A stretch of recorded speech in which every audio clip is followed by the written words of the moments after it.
Chapter 7. Luckman started paddling furiously in what must certainly be the wrong direction. He looked up again, but couldn't be sure of what he was seeing.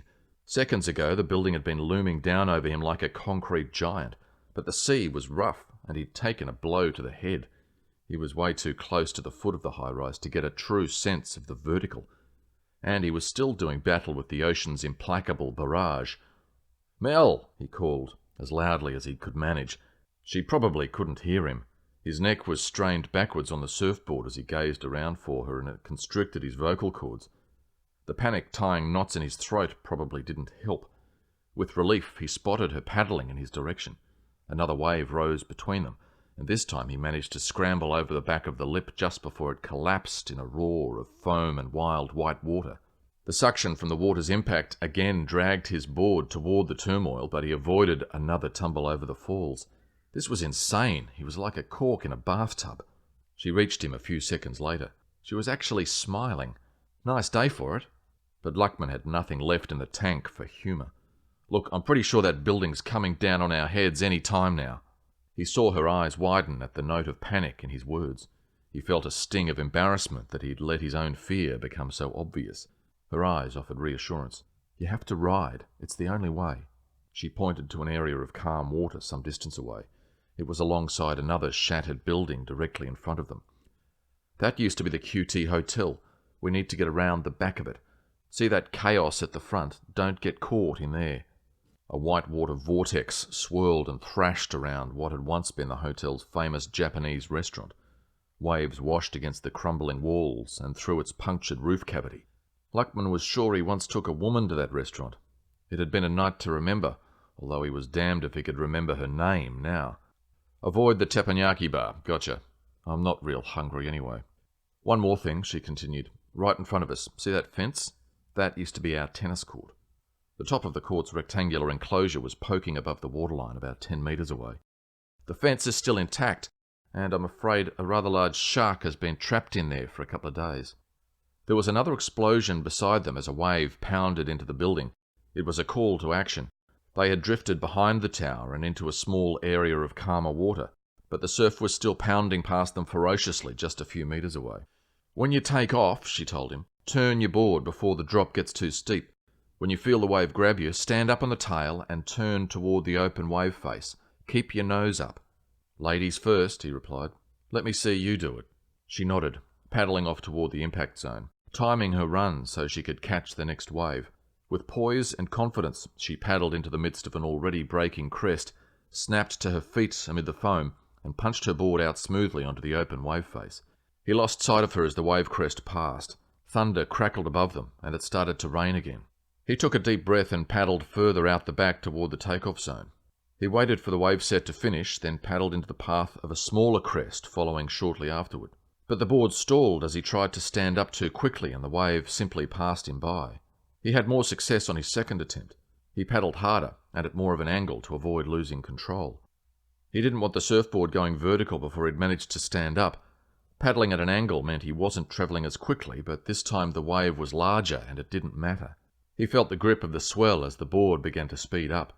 Clutching the rails, he jumped to his feet in a crouch, aiming to keep his centre of gravity low in the hope of staying upright.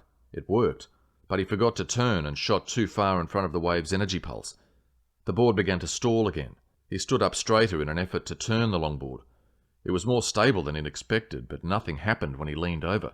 The board had ground to a halt and he just fell into the water. Cursing his own stupidity, he flailed around and yanked on the leg rope to pull the board back so he could try again.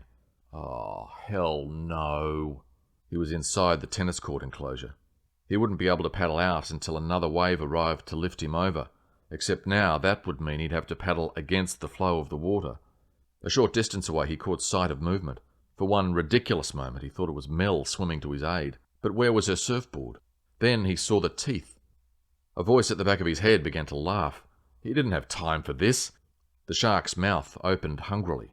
Jesus, it had to be at least 4 meters long. In sheer desperation, Luckman punched it on the nose, hoping like hell this didn't just make the damn thing angry. The shark veered away, but quickly began circling back. It was hungry. He launched himself onto the surfboard and began paddling back out to sea, though in the pit of his stomach he knew it was a vain gesture. The shark was powering toward his flank, and as he glanced over, he caught a terrifying glimpse of a large dorsal fin cutting through the water. He felt like it wasn't really happening, like he was watching himself perform scenes from a disaster movie. But was it Jaws or Apocalypse Now? Charlie, don't surf. Luckman felt as if his arms were paddling in wet tar. He roared at the world in a defiant attempt to drive them faster. He knew the shark was winning the race, and all he had in front of him was a cyclone wire fence. He sensed the creature's jaw open and rolled off the other side of the surfboard and into the water. The raging animal tore a massive half-moon chunk out of the surfboard, then swam straight underneath him. Desperately, he tucked his legs into his chest, and another wave passed through the enclosure. If he'd still been on the board, it would have lifted him over the fence. He struggled to the surface, battling furiously against the pull of his boots and the drag of the board, expecting the shark to strike again at any moment. He pulled the board back under his body. Anger and fear pumped in his chest and ears, but he was grateful for small mercies. The surfboard was grievously damaged, but still at least in one piece. At this spectacularly inconvenient moment, the focal building's superstructure finally gave way. 2 floors at water level were instantly compressed on top of one another, and the sound was like cannon fire. Fragments of glass and wood and metal flew through the air around him like shrapnel. A massive slab of concrete crashed into the water centimetres from his head, and the concussion of the impact lifted him airborne. He somehow managed to keep a grip on the surfboard and hit the water upside down. He flipped himself back over and emerged above the surface into a thick, choking fog of pulverised concrete. There was no air left to breathe, and he coughed violently as he involuntarily sucked in a lungful of powder. But coughing only made it worse. More of the dust hit his throat and lungs. He stuck his mouth down on the surfboard in an effort to somehow filter out something breathable. He had to get out of here. Behind him he could hear the chain reaction as the rest of the building shattered. And in that instant, when things couldn't get any worse, he knew he would survive. The sixth sense that had kept him alive time and again on the battlefields of the world spoke loud and clear. Where it came from he knew not, but he trusted it more than his own sense of logic. He chanced a quick glance skyward. The building was tipping slowly toward the open ocean. It was falling, away from him. Luckman put his face down on the board again to snatch another half-breath of dusty air, then once more began to paddle away as he felt a wave lift the height of the water. The shark reappeared. Damn, he hoped the falling concrete had killed that fucker. No such luck, and the predator wasn't going to let dinner escape without a fight. Luckman kept paddling madly as the shark lunged. Again, at the last moment, he rolled off the surfboard. Another bite would snap the board in half, and in his heart he knew what came next. But the shark was caught, in the fence. Its teeth were snarled on the wire. The flailing beast was less than a metre away, but it couldn't get to him. Somehow the last wave had lifted him over the fence. "Fuck you!" he screamed, taunting the beast, but he knew it wasn't over yet. The falling concrete must have breached the fence somewhere. Sooner or later the shark would find its way out. Weak with relief, he regathered the surfboard and flailed his tired arms in the direction of another approaching wave. As the board surged, he leapt to his feet without a second thought. A whitewater world of death at the QT Hotel was close by, but at this point it seemed like the least of his worries. The calm resolve of his survival instinct had kicked in, and he knew he had to turn the board. This time he put more body weight behind his efforts. He pushed down through his legs, careful not to overbalance, and the board responded.